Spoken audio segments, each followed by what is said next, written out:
તો જૂનાગઢ જિલ્લામાં અતિવૃષ્ટિ છે તેવો કૃષિ મંત્રીએ સ્વીકાર કર્યો તો પેકેજ શા માટે નહીં? મંત્રી રાઘવજી પટેલની ઘેડની મુલાકાતને લઈ કિસાન કોંગ્રેસના ચેરમેને આ સવાલ ઉઠાવ્યા છે। પાલાંબલિયાએ કહ્યું કે ઘેડનો કાયમી પ્રશ્ન છે તેવો સ્વીકાર કર્યો, પરંતુ 30 વર્ષથી ભાજપે કેમ કોઈ પગલાં ન લીધા? કૃષિ મંત્રીએ ખોટા લોલીપોપથી ઘેડની જનતા થાકી ગઈ છે। હવે લોલીપોપ નહીં, નક્કર પરિણામ આપો। અને એટલું જ નહીં, ઘેડમાં સમસ્યાના નિરાકરણ માટે એક્શન પ્લાન 2 મહિનામાં જાહેર કરવા પણ પાલાંબલિયાએ માંગ કરી। આ સાથોસાથ ઘેડ વિકાસ નિગમ ઊભું કરવામાં આવે, દર વર્ષે બજેટમાંથી ફંડ ફાળવવામાં આવે તેવી પણ માંગ કરી। કાંઠે બેસીને નહીં ઊંડા ઉતરો તો પરિસ્થિતિનો તાગ મળશે તેવી પણ વાત કરી।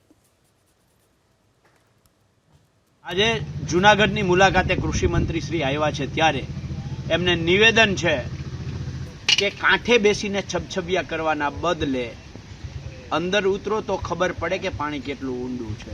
તમે કહ્યું કે ઘેડનો કાયમી પ્રશ્ન છે અને એનો અમે ઉકેલ લઈ આવશું, તો 30 વર્ષ સુધી તમે શું કરતા હતા?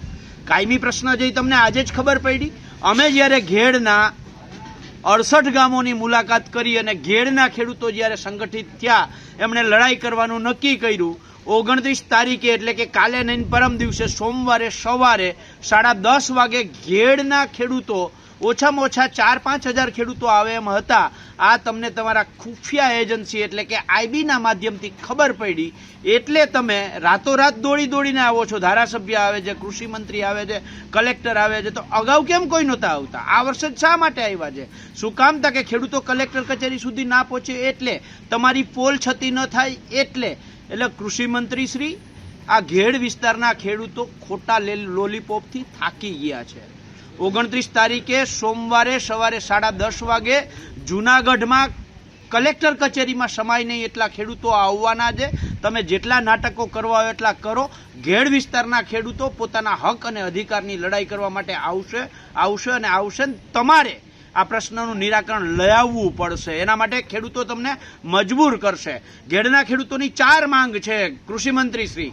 એક, ઘેડ નિગમ જે છે એ ઊભું કરવામાં આવે।